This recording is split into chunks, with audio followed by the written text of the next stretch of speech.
Hello BookTube, my name is Elizabeth and welcome to Book Babble.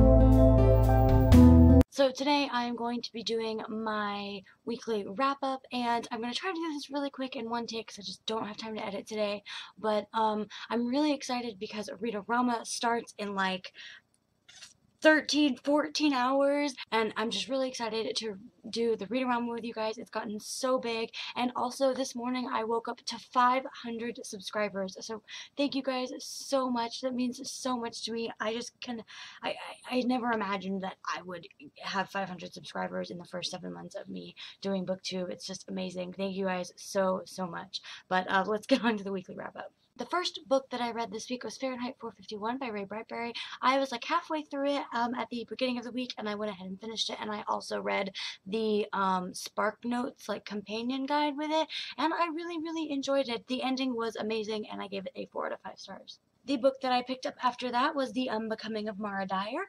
I thought this was more of like a contemporary read, but it's actually more dark and kind of like a, I don't want to say magical realism, but kind of paranormal-ish. I don't know.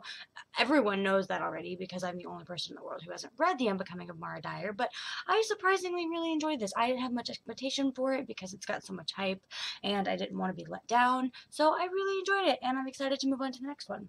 Next, I picked up Stitching Snow by R.C. Lewis. This is a sci-fi retelling of Snow White, and I went into this with very low expectations as well because I love the Lunar Chronicles so much, which, as you guys know, is a sci-fi retelling of Cinderella and Red Riding Hood and Rapunzel and those fairy tales. So I was like, there's nothing can be as good as the Lunar Chronicles, and I was pleasantly surprised. At the beginning, it took a while for me to get into it, but once I got into the swing of things, I really started falling in love with the world, which is a lot different from the Lunar Chronicles world.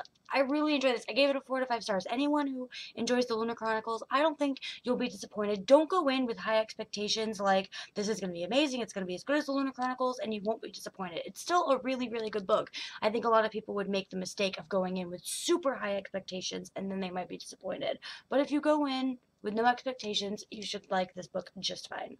The next book that I read was Defy by Sarah B. Larson.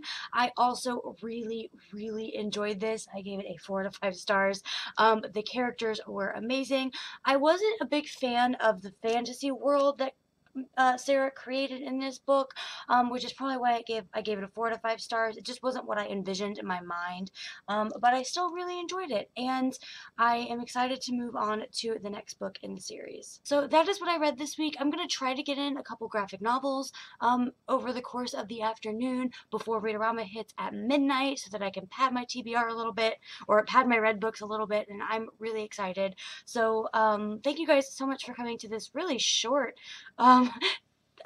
read books or weekly wrap up or whatever, because I tried to make it short and I actually did. I got it under 4 minutes in one take. Yeah. Alright guys, thank you so much for coming, and please do not forget to like, comment, and subscribe. And thank you so much for 500 subscribers. Thank you. Thank you. You guys rock. Bye.